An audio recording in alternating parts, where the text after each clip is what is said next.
Hello दोस्तों, कैसे हो। दोस्तों, आप सभी का केमिस्ट्री की क्लास में हार्दिक स्वागत है। दोस्तों, मेरा नाम संतोष साहू है और हम पढ़ रहे हैं 12th क्लास की केमिस्ट्री का चैप्टर नंबर 3 जिसका नाम है इलेक्ट्रोकेमिस्ट्री, वैद्युत रसायन। लास्ट क्लास में दोस्तों हमने प्राथमिकता विसर्जन सिद्धांत पढ़ा था। उसके बाद हम पढ़ने जा रहे हैं बैटरियां। बैटरियां देखो दोस्तों, सेलों को ही कहते हैं। ठीक है, बैटरियां किसको बोलते हैं? सेलों को। बैटरियां दो प्रकार की होती हैं। एक होती है प्राथमिक बैटरियां,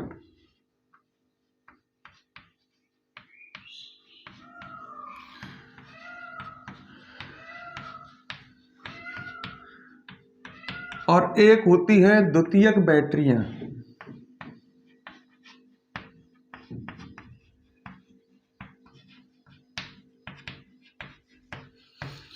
तो बैटरियां दो प्रकार की है, प्राथमिक व द्वितीयक बैटरियां। प्राथमिक बैटरियां क्या होती हैं? वे बैटरियां जो डिस्चार्ज होने के बाद पुनः चार्ज नहीं होती हैं, जैसे दीवार घड़ी में लगी होती है। दीवार घड़ी में जो सेल लगा है आपने देखा होगा, टॉर्च में जो सेल लगा है, जब वो डिस्चार्ज हो जाता है तो वो पुनः चार्ज नहीं होता है, उसको हम फेंक देते हैं। तो प्राथमिक बैटरियां ऐसी बैटरियां हैं जो डिस्चार्ज होने के बाद पुनः चार्ज नहीं होती हैं। और द्वितीयक बैटरियां या संचायक बैटरियां क्या होती हैं? द्वितीयक बैटरियों को संचायक बैटरियां भी कहते हैं। द्वितीयक बैटरियां या संचायक बैटरियां क्या हैं?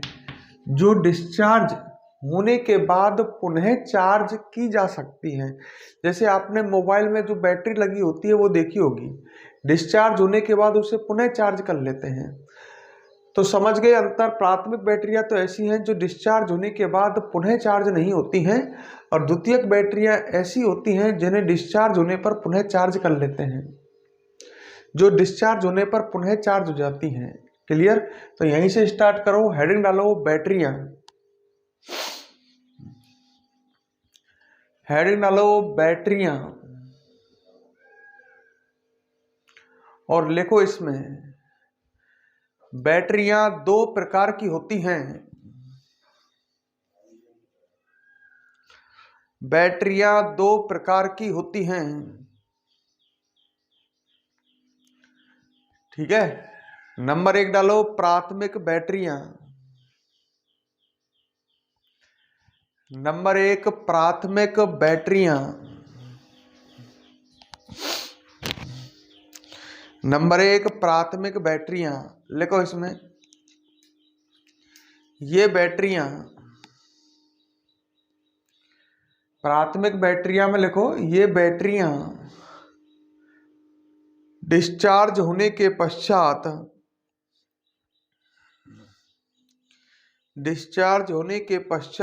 पुनः चार्ज नहीं होती हैं। डिस्चार्ज होने के पश्चात पुनः चार्ज नहीं होती हैं।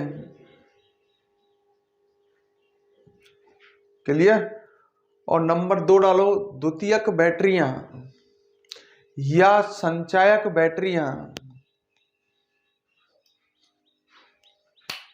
द्वितीयक बैटरियां या संचायक बैटरियां। लिखो इसमें ये बैटरियां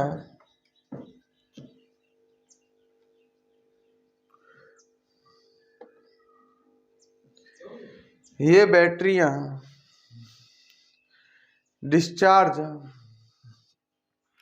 होने के बाद पुनः चार्ज हो जाती हैं। डिस्चार्ज होने के बाद पुनः चार्ज हो जाती हैं।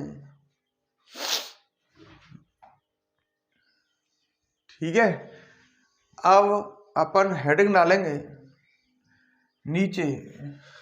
तो पहले तो पढ़ोगे आप कुछ महत्वपूर्ण प्राथमिक बैटरियां, और फिर उसके बाद पढ़ोगे कुछ महत्वपूर्ण द्वितीयक बैटरियां। तो सबसे पहले पढ़ोगे आप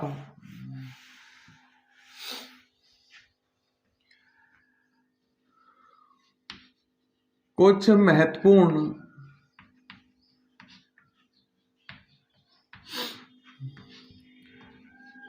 प्राथमिक बैटरियां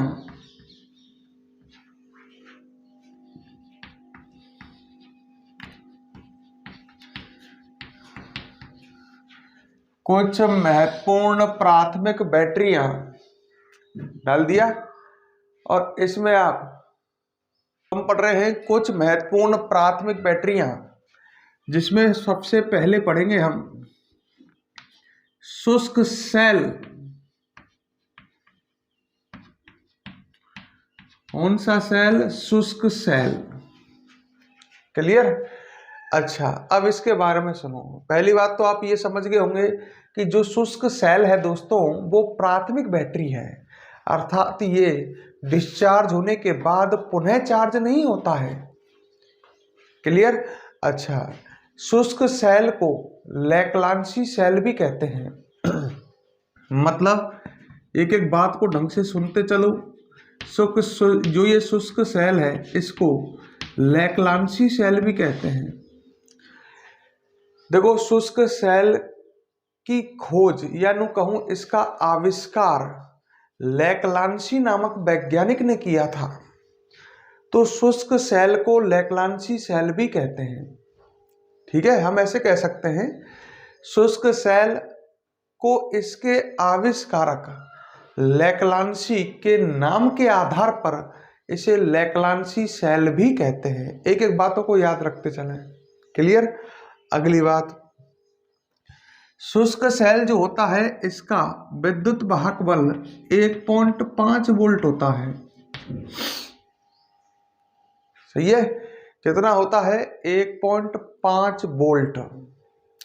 और आपको पता होगा विद्युत वाहक बल होता है कैथोड व एनोड के विभवों का अंतर, अपचयन विभवों का अंतर।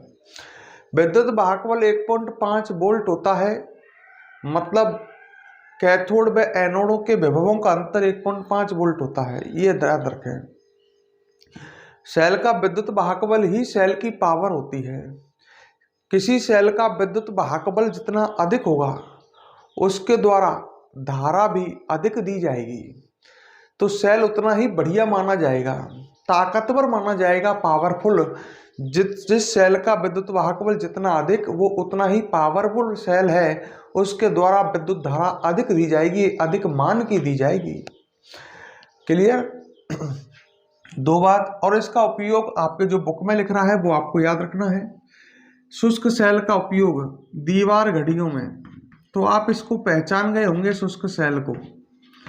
दीवार घड़ियों में एक सेल लगता है ऐसा पेंसिल जैसा, ध्यान है क्या? ऐसा इस तरह का एक सेल लगाया जाता है दीवार घड़ियों में। तो शुष्क सेल का उपयोग एक तो दीवार घड़ियों में, और कहो ट्रांजिस्टर। ट्रांजिस्टर मतलब रेडियो। रेडियो में आप देखा होगा एक मोटा सा सेल लगता है, वो भी शुष्क सेल ही है।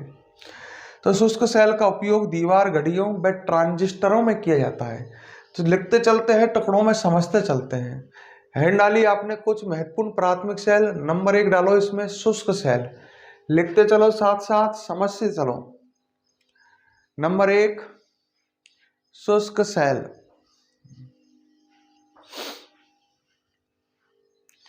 लिखो इसमें शुष्क सेल, और लिखो शुष्क सेल को इसके आविष्कारक, शुष्क सेल को इसके आविष्कारक लैक्लांसी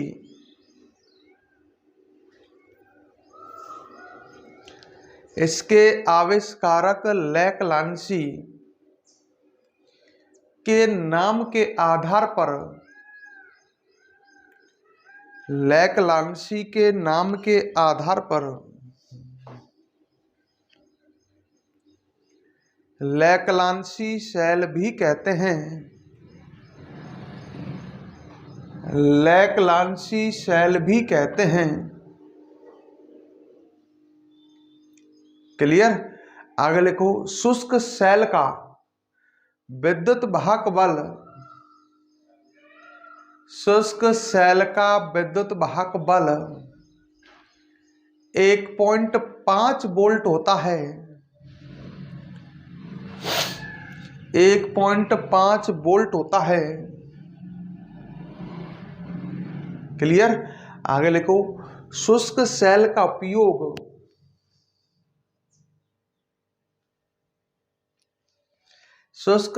का उपयोग दीवार घड़ियों में, वॉल क्लॉक दीवार घड़ियों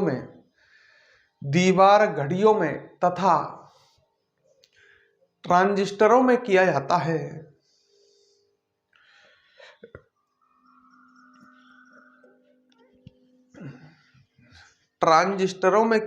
है। अब इसकी बनावट देखते हैं, यह किस तरह का सेल है, इसकी संरचना है ना। देखो इधर बोर्ड की तरफ देखो, सामने देखो, आपने देख रखा है ये सेल।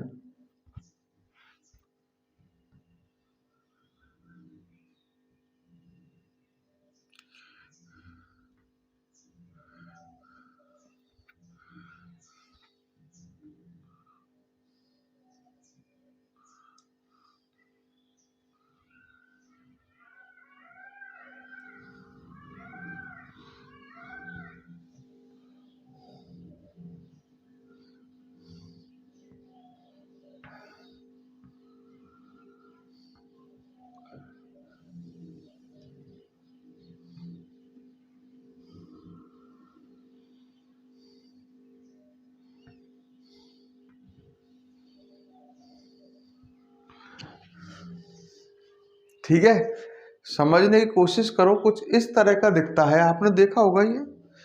अच्छा,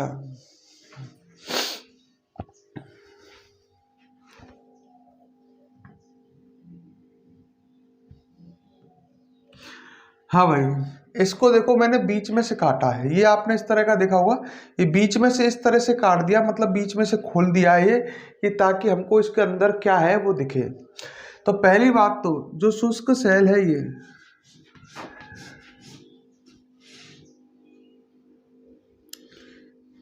ये शुष्क सेल जो है, इसकी बनावट में, इसकी संरचना में जिंक का पात्र होता है। ये पूरा जिंक का पात्र है।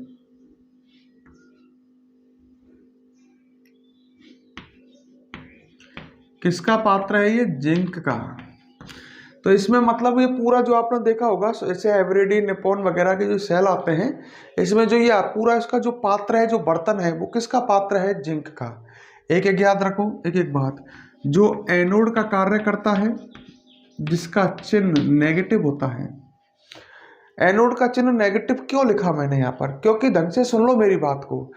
जो ये शुष्क सेल है, ये विद्युत रासायनिक सेल है। इसके अंदर विभिन्न पदार्थ भरे होते हैं, और पदार्थ भरे होते हैं वे आपस में क्रिया करते हैं, और उनकी क्रिया से, इसके अंदर जो पदार्थ भरे हुए हैं वे आपस में क्रिया करते हैं, और उनकी क्रिया करने से, आपस में क्रिया करने से रासायनिक ऊर्जा उत्पन्न होती है।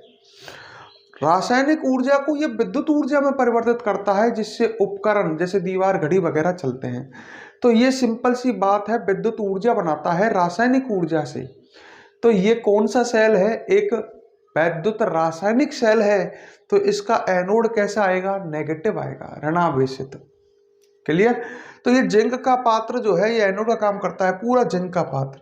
आपने अपने घरों में देखा होगा ये सेल, इसमें नीचे जो होता है ये पैदा, इस पर लिखा होता है माइनस। वो पूरा ही पात्र एनोड का कार्य करता है। ठीक है। इसमें यहां पर ऊपर देखा होगा आपने, बीचों बीच एक पीतल की टोपी लगी होती है।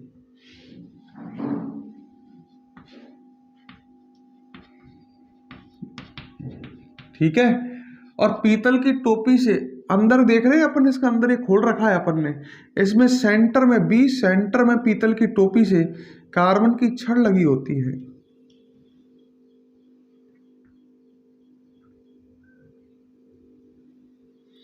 ये इसमें किसकी छड़ लगी हुई है? कार्बन की छड़ है, जो बीचों बीच लगी हुई है। ढंग से देख लो, मतलब अंदर देखोगे ना, बाहर तो जिंक का पात्र हो गया, बीच सेंटर में कार्बन की छड़ है। सही है। अच्छा, तो ये इसमें लगी हुई है कार्बन की छड़, जो इसमें कार्य करती है किसका? कैथोड का। और चिन्ह आपको पता ही है इसका कैसा होगा? पॉजिटिव होगा। तो इसमें कार्बन की छड़ कैथोड का कार्य करती है जो बीच सेंटर में, और कार्बन की छड़ के ऊपर पीतल की टोपी लगी होती है। क्लियर? अच्छा, अब देखो, जो ये कार्बन की छड़ है इसके आसपास कार्बन की छड़ के आसपास इसमें भरा होता है, ढंग से देखना, कार्बन छड़ के आसपास MnO2 मैंगनीज डाइऑक्साइड, एक एक चीज को देखो, वह कार्बन चूर्ण भरा होता है। मतलब बीच में कार्बन की छड़े और उसके आसपास मैंगनीज डाइऑक्साइड व कार्बन चूर्ण, कार्बन का चूर्ण भरा होता है। अब इसमें जो बाकी स्पेस बचा, ये खाली जगह, बाकी जगह दिख रही है ना, जो खाली जगह बची है, इसमें इस खाली जगह में बात कर रहा हूं मैं, जो ये बाकी खाली जगह बच रही है इसमें भरा होगा, इसमें NH4Cl। बाकी खाली जगह मतलब समझ गए, जैसे पात्र है, जिंक का पात्र है, सेंटर में कार्बन की छड़ है, कार्बन की छड़ के जस्ट बाहर इसके आसपास तो ये है MnO2 व कार्बन का चूर्ण। अब जो इसमें बाकी खाली जगह बच रही है उसमें अमोनियम क्लोराइड NH4Cl व ZnCl2 का नम पेस्ट भरा होता है। नम पेस्ट का मतलब समझ गए, NH4 और ZnCl2, अमोनियम क्लोराइड और जिंक क्लोराइड दोनों को लिया और उसमें थोड़ा सा पानी डाल करके गाढ़ा सा पेस्ट बना लिया, वो इसमें भरा हुआ है। तो अब अपन बाहर से अंदर की ओर जाए तो क्या क्या मिलेगा हमें? सबसे पहले तो जिंक का पात्र है, फिर NH4Cl और ZnCl2 का नम पेस्ट मिलेगा, फिर MnO2 और कार्बन चूर्ण मिलेगा, और बीच सेंटर में फिर आएगी कार्बन की छड़। तो इस तरह की इसकी बनावट है।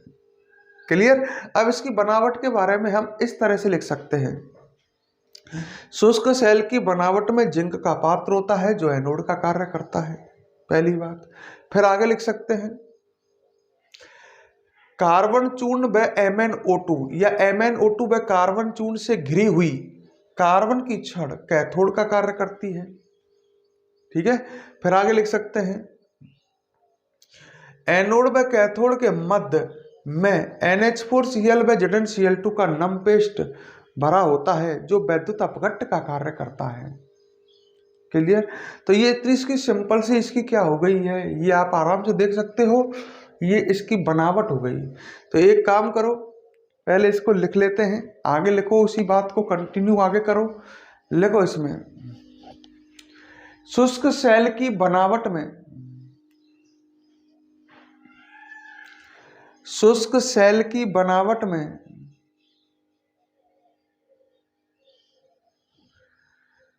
शुष्क सेल की बनावट में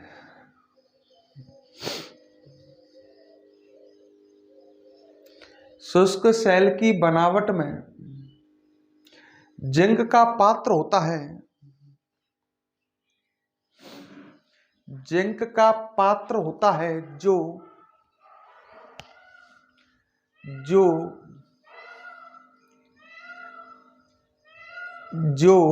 एनोड का कार्य करता है।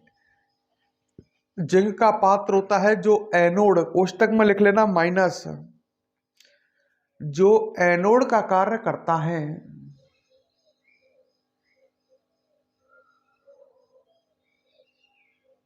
लिख लिया? आगे लिखो, मैंगनीज डाइऑक्साइड, कोष्टक में MnO2, मैंगनीज डाइऑक्साइड कोष्टक में MnO2 व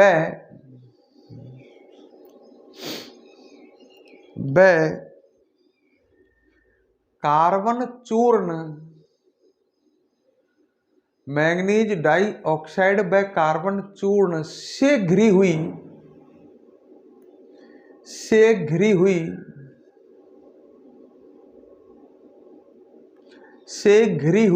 कार्बन की छड़,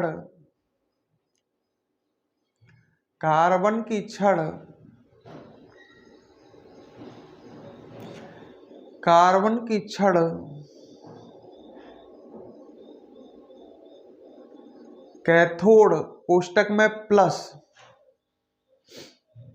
कैथोड कोष्टक में प्लस का कार्य करती है।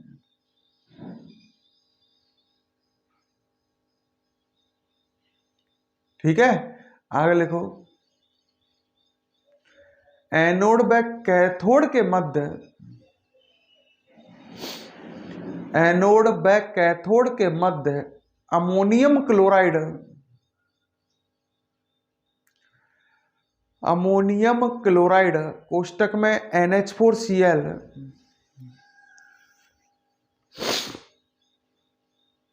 कोष्टक में NH4Cl व जिंक क्लोराइड, जिंक क्लोराइड कोष्टक में ZnCl2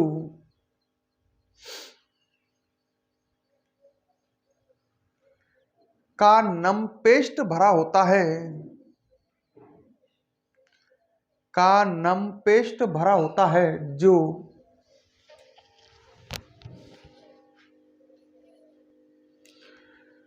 नम पेस्ट भरा होता है जो वैद्युत अपघट्य का कार्य करता है, वैद्युत अपघट्य का कार्य करता है।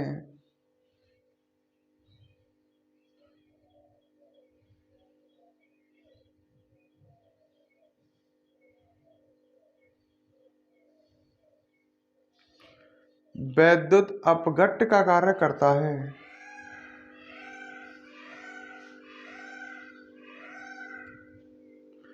क्लियर? जो किसका कार्य करता है? वैद्युत अपघट्य का कार्य करता है। लिख लिया आपने। अब इसमें आगे सुनो, यहां तक क्लियर है। अब आती है इसमें बात, इसमें होने वाली अभिक्रियाओं की। ठीक है, तो ढंग से देखो, मैं यहां लिख रहा हूं।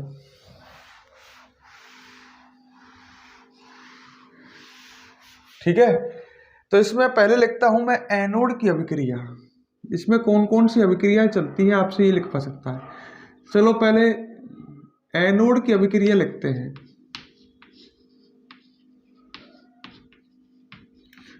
आपको पता ही है एनोड पर वैद्युत रासायनिक सेल है, एनोड पर ऑक्सीकरण की अभिक्रिया चलती है। एनोड जिंक धातु का है तो एनोड पर जिंक धातु का ऑक्सीकरण होगा।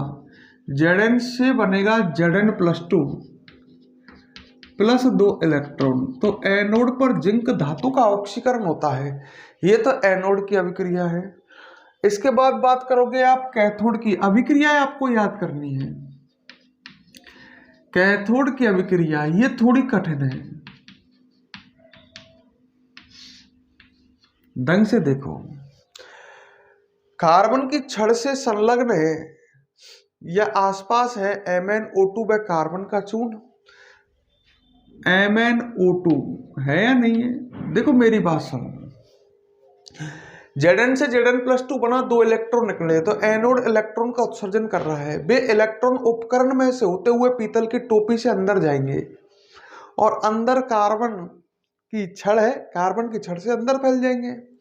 अंदर MnO2 है ही है, और संग में मैं लिखने वाला हूं, ढंग से देखना, NH4+। ये अमोनियम आयन है। ये कहां से आया? आपको पता ही है, अंदर NH4Cl का नम पेस्ट मतलब पानी मिला हुआ पेस्ट है, तो NH4Cl से क्या आएंगे? NH4+ और Cl- प्लस इलेक्ट्रॉन। ये इलेक्ट्रॉन वो हैं जो कहां से आ रहे हैं? एनोड से घूम करके आ रहे हैं। अब क्या बनेगा, ढंग से सुनो। MnO2 में 2 O हैं, NH4 से एक H आकर के यहां जुड़ जाएगा, तो ये बनेगा, ढंग से देखो, MnO और फिर OH। फिर कह रहा हूं, ढंग से सुन लो। NH4+ से एक H आकर के यहां जुड़ा है, MnO और दूसरे O से एक H जुड़ करके OH बना लेगा। सही है। और इधर क्या बचेगा? जब H निकल गया तो NH3 अमोनिया बचेगा। तो इस तरह से ये अभिक्रिया हमें याद रखनी है, ये एनोड की और ये कैथोड की। और किसी वैद्युत रासायनिक सेल में आपको एनोड और कैथोड की अभिक्रियाएं पता हो तो उनमें इलेक्ट्रॉन बराबर करके अगर हम उन्हें जोड़ दें तो सेल अभिक्रिया आ जाएगी। अगर मैं इन दोनों में इलेक्ट्रॉन बराबर करूं तो इसमें मुझे 2 का गुना करना होगा, आपको पता है। 2 का गुना करते ही दोनों अभिक्रियाओं में इलेक्ट्रॉन बराबर हो जाएंगे। और अब मुझे सेल अभिक्रिया लिखनी है, तो आप कैसे लिखोगे, एनोड व कैथोड की अभिक्रियाओं को जोड़ दोगे इलेक्ट्रॉन बराबर करके। कर दिए बराबर मैंने। तो जोड़ते कैसे है, तीर के चिन्ह के इधर के सब इधर को लिखने हैं, तो कैसे लिखोगे, Zn, फिर क्या आएगा, इधर का खत्म, अब ये नीचे वाला बचा, 2MnO2 plus 2NH4 plus 2 electron. Electron लिखने की जरूरत नहीं है, वो तो कट जाएंगे। फिर तीर का चिन्ह, और राइट हैंड साइड के सब इधर लिखने हैं। राइट हैंड साइड में यहां से स्टार्ट करते हैं, Zn+2 प्लस 2 इलेक्ट्रॉन, इलेक्ट्रॉन तो कट जाएंगे ना। फिर क्या आएगा, प्लस 2 MnOOH प्लस 2 अमोनिया। तो ये इस सेल में होने वाली रेडॉक्स अभिक्रिया है। ठीक है, तो इस तरह से आप इसे लिख सकते हैं। तो अब एक काम करो, ये अभिक्रियाएं भी आप नोट कर लो। पेपर में जो क्वेश्चन आता है, एक मिनट रुक जाओ, वो इस तरह का आता है। सामान्यतया आपसे शुष्क सेल का नामांकित चित्र बनवाएगा और आपसे एनोड व कैथोड की अभिक्रियाओं को लिखवाएगा। तो ये अभिक्रियाएं आपको याद करनी होंगी, नोट करें।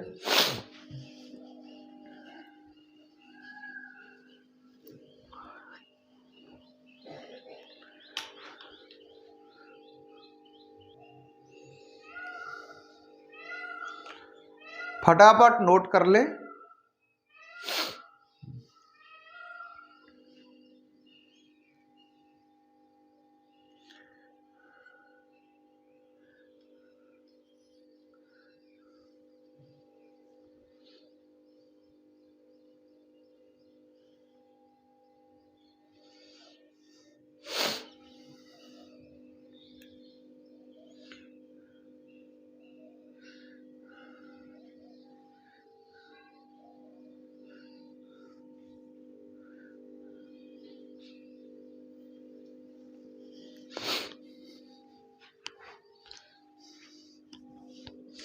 हाँ भाई, फटाफट वीडियो को पॉज करें, इसे फटाफट नोट करें।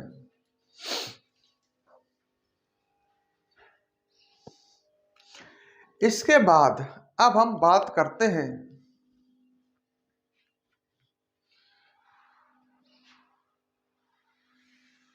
मिटा रहा हूं मैं, वीडियो को पॉज करके नहीं, नोट कर लो, बैक ले लो और नोट कर लो।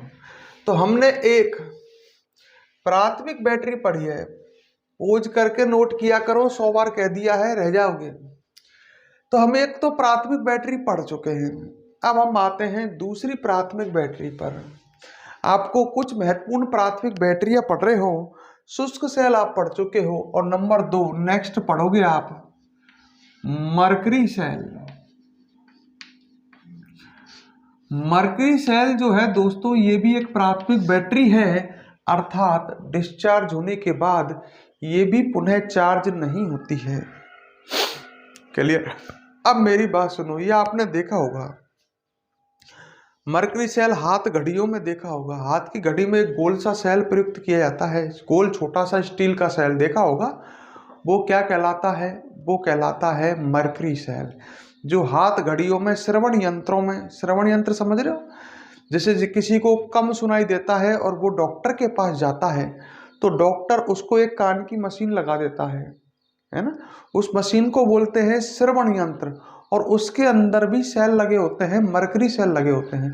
तो कोई आपसे पूछे मरकरी सेल के उपयोग, तो आप कहोगे हाथ घड़ियों में व श्रवण यंत्रों में, वो कान में सुनने की मशीन लगती है ना, उसमें।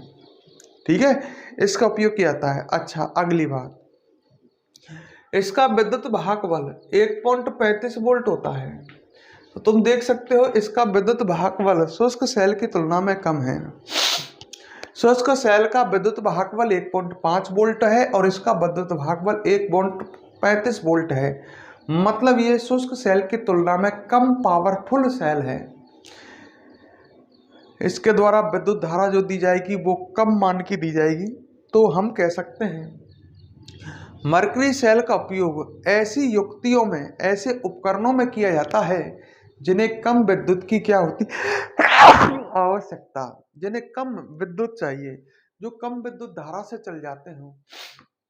तो मरकरी सेल का उपयोग ऐसी युक्तियों में करते हैं जिन्हें कम विद्युत की आवश्यकता होती है। जैसे आप लिख सकते हो हाथ घड़ी व श्रवण यंत्र। तो हेडिंग डालो और लिखना स्टार्ट करो। Number 2 mercury cell. Number 2 mercury cell.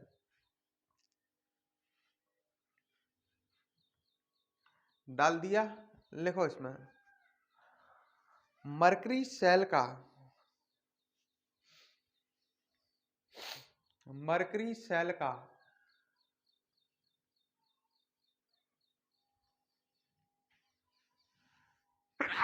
विद्युत वाहक बल, मरकरी सेल का विद्युत वाहक बल 1.35 वोल्ट होता है। 1.35 वोल्ट होता है।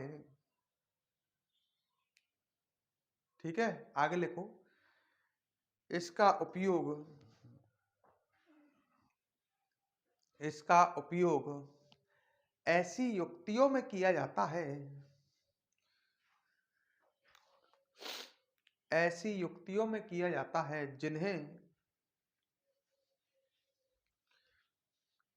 कम विद्युत की आवश्यकता होती है, जिन्हें कम विद्युत की आवश्यकता होती है।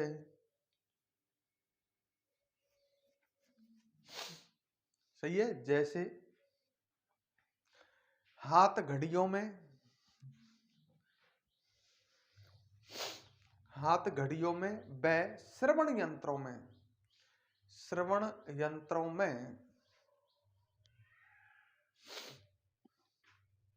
क्लियर। अब इसकी भी बनावट देखते हैं ये किस तरह का है, ढंग से देखो सामने।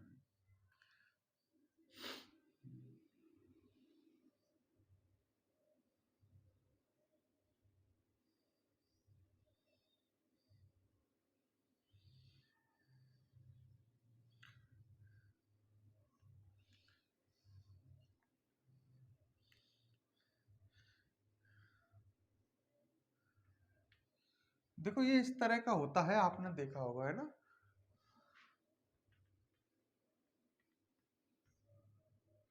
ये इस तरह का है, आपने देखा होगा, आपने खूब यूज में लिया होगा। ये इस तरह का सेल आता है। अच्छा, अब इसको मैं काटने जा रहा हूं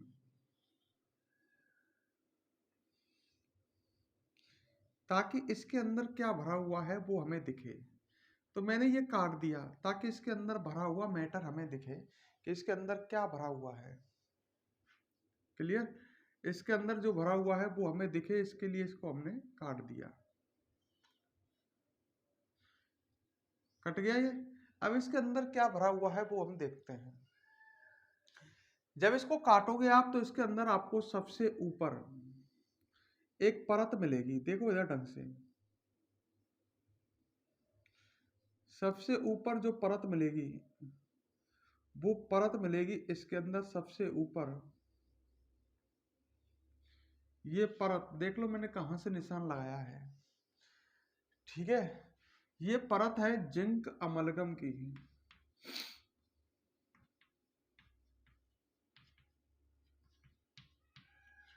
जिंक अमलगम जो है ये जिंक व पारे की मिश्र धातु है।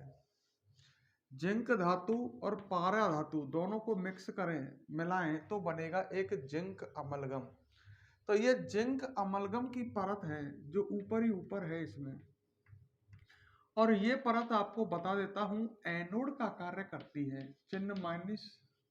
ये भी एक वैद्युत रासायनिक सेल है, उपकरणों में बिजली देता है, विद्युत देता है। तो ये भी एक वैद्युत रासायनिक सेल है। तो इसमें आपने देखा कि ऊपर की तरफ जब हमने काटा तो ऊपर की तरफ हमें जिंक अमलगम की परत मिली जो एनोड का कार्य करती है। क्लियर। तुलना करें इसकी शुष्क सेल से। शुष्क सेल में भी आपको ध्यान होगा वहां जिंक का पात्र एनोड का काम करता है, यहां जिंक अमलगम की परत एनोड का कार्य करती है। सही है। अच्छा, इसमें नीचे नीचे देखे तो नीचे भी एक परत होती है। ढंग से देखते चलो, इसमें नीचे की ओर भी एक परत होती है। और ये परत जो होती है ये कार्बन की परत है। कार्बन की कह लो, ग्रेफाइट की कह लो, क्योंकि ग्रेफाइट भी तो कार्बन ही होता है, कार्बन का पर रूप है। तो इसमें नीचे नीचे कार्बन की परत है जो कैथोड का कार्य करती है और जिसका चिन्ह आपको पता ही चल गया, पॉजिटिव। तुलना करो इसकी शुष्क सेल है। शुष्क सेल में भी आपने देखा होगा कार्बन की छड़ थी एक बीचों बीच, वो कैथोड का कार्य करती है और इसमें भी कार्बन की परत है वो कैथोड का काम कर रही है। इन दोनों परतों के मध्य में भरा होता है, ये देखो मध्य में क्या भर रहा है, इन दोनों के परतों के बीच में भरा होता है ये HgO। HgO मतलब मर्क्यूरिक ऑक्साइड व KOH का मतलब समझ गए पोटेशियम हाइड्रोक्साइड का नमपेस्ट भरा होता है। नमपेस्ट का मतलब पानी मिला हुआ पेस्ट, जो विद्युत अपघट्ट का कार्य करता है। क्लियर? अच्छा, और ये पूरा पात्र है स्टील का, सही है, तो इसको स्टील का पात्र लिख सकते हैं, या इसको बोलते हैं सेल केन। सेल केन का मतलब है सेल का आवरण, जो ये बाकी बना हुआ है ये सेल केन है, सेल का आवरण है जो स्टील का बना होता है। तो आप देख सकते हो बड़ी सिंपल, आपको 3 बात याद रखनी है। जिंक अमलगम की परत जो है वो तो एनोड का कार्य करती है, नीचे नीचे कार्बन की परत है वो कैथोड का कार्य करती है, सही है, और बीच में दोनों परतों के मध्य में भरा हुआ है HgO व KOH का नम पेस्ट। तो चलो मैं बोलता हूं, पहले लिख लो इसमें, लिखो मरकरी सेल की बनावट में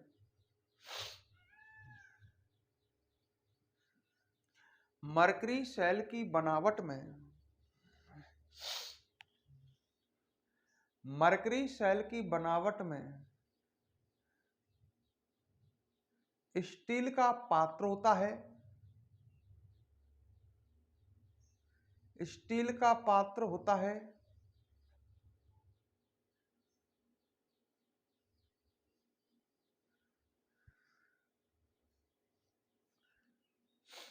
स्टील का पात्र होता है। आगे लिखो मरकरी सेल में जिंक अमलगम की परत एनोड का जिंक अमलगम की परत एनोड कोष्टक में लिख लेना माइनस का तथा कार्बन की परत कैथोड कोष्टक में लिख लेना प्लस कैथोड का कार्य करती है, कैथोड का कार्य करती है।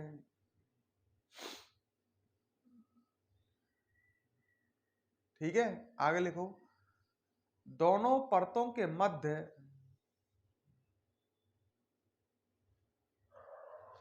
दोनों परतों के मध्य मर्क्यूरिक ऑक्साइड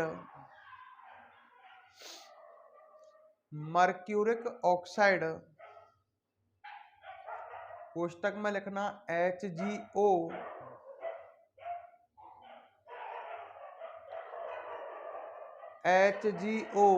व KOH पोटेशियम हाइड्रोक्साइड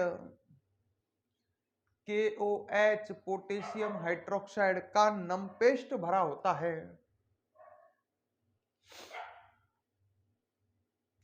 नमपेस्ट भरा होता है। क्लियर? अब एक काम करो, ये डायग्राम बना लो,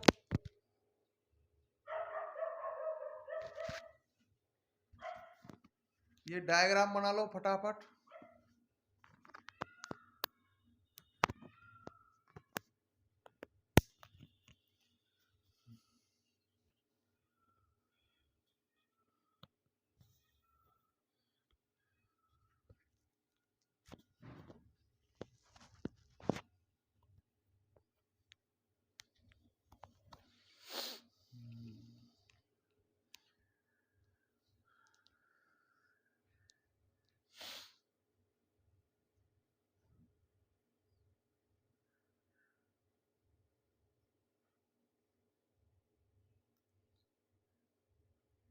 जल्दी देखो, डायग्राम में नामांकन होना चाहिए ढंग से, है ना, नामांकन। तो डायग्राम अगर पेपर में आता है तो आपको पूरे मार्क्स मिलेंगे उसके।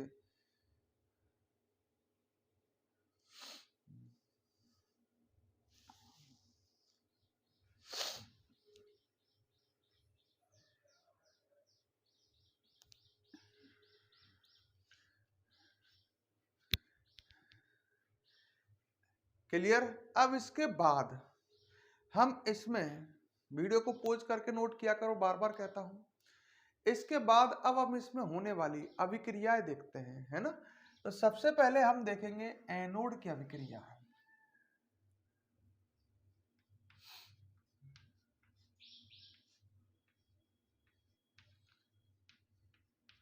ध्यान दो सामने।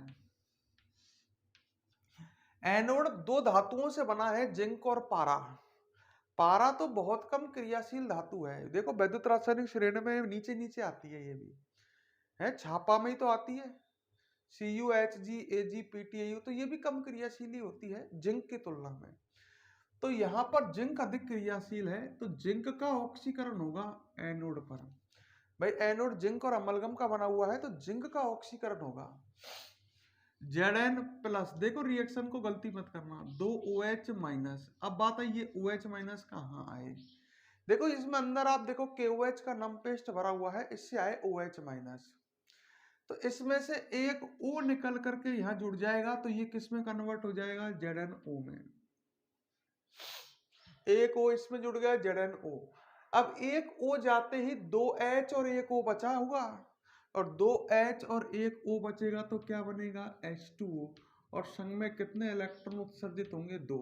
इलेक्ट्रॉन कैसे पता लगा, अभिक्रिया में दोनों तरफ आवेश बराबर होना चाहिए। इधर देखो 2 आवेश है, 2OH माइनस तो -2, तो इसका मतलब 2 इलेक्ट्रॉन उत्सर्जित होंगे, तभी तो दोनों ओर आवेश बराबर होगा। ये तो एनोड की अभिक्रिया हो गई।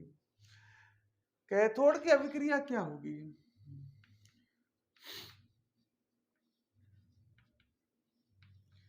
हाँ देखो इधर एथोड की अभिक्रिया अंदर चलेगी, ये HGO वाली अभिक्रिया। देखो ढंग से, इसमें आपको पता है अंदर HGO का नमपेस्ट भरा हुआ है, सही है।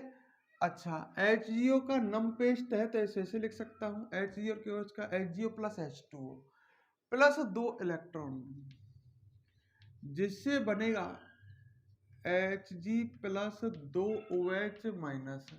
लड़का कहता है हमें कैसे याद होगा, मैंने कैसे याद करो, देखो एनोड की अभिक्रिया आपको याद हो गई। फिर इसी अभिक्रिया को उल्टा लिख दो आप, एनोड वाली अभिक्रिया को ही उल्टा लिख दो, और जहां भी इसमें Zn आ रहे हैं उसकी जगह Hg कर दो। इसको उल्टा लिखा मैंने, और जहां भी इसमें Zn है उसकी जगह मैंने Hg लिख दिया, मरकरी लिख दिया, तो ये तैयार हो गई। तो हमें एनोड और कैथोड की अभिक्रिया याद करनी है। और अगर आपसे सेल अभिक्रिया लिखवाए तो आपको पता ही है आपको क्या करना है, एनोड व कैथोड की अभिक्रियाओं को जोड़ देना है। जोड़ना कैसे है, तीर के चिन्ह के इधर का सब इधर, उधर का सब उधर। तो जोड़ना क्या आएगा, Zn प्लस HGO, फिर क्या आएगा 2OH माइनस प्लस H2O, या ऐसे लिख दो, फिर 2 इलेक्ट्रॉन, जिनको लिखने की जरूरत नहीं है। तो तीर के चिन्ह के इधर का सब इधर लिख दिया, उधर का सब उधर लिख दो, जुड़ जाएगा। क्या आएगा बताओ, ZnO plus Hg plus 2OH minus plus H2O, ये आएगा। अब ढंग से देखो, 2OH माइनस से 2OH माइनस कट जाएंगे, और H2O से H2O कट जाएगा, और ये जो बचेगा Zn प्लस HGO से बन रहा है ZnO प्लस Hg, ये होगी सेल अभिक्रिया। अब इसमें देख लो आप, एनोड पर आपको पता है ऑक्सीकरण की अभिक्रिया चल रही है, Zn का ऑक्सीकरण हो रहा है यहाँ पर, या Zn का ऑक्सीकरण अंक 0 है, और ZnO में O का ऑक्सीकरण अंक -2, तो Zn का +2 आएगा। तो Zn का ऑक्सीकरण अंक 0 से +2 हो रहा है, तो एनोड पर तो जिंक का ऑक्सीकरण हो रहा है, और कैथोड पर मरकरी का अपचयन हो रहा है।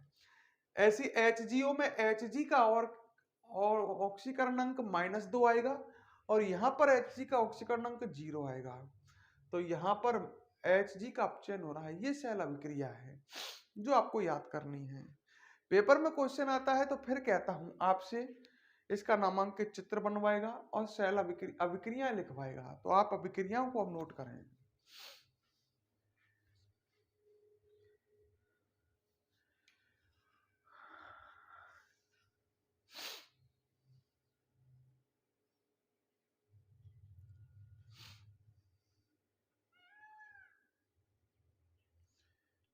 फटाफट नोट करें। तो आपको एनोड व कैथोड की अभिक्रियाएं याद करनी है।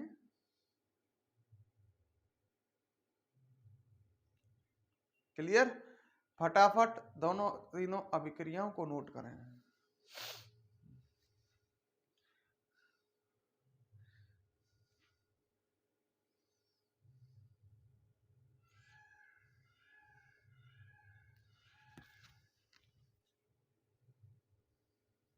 वीडियो को पॉज कर लो, पॉज करके लिख लो।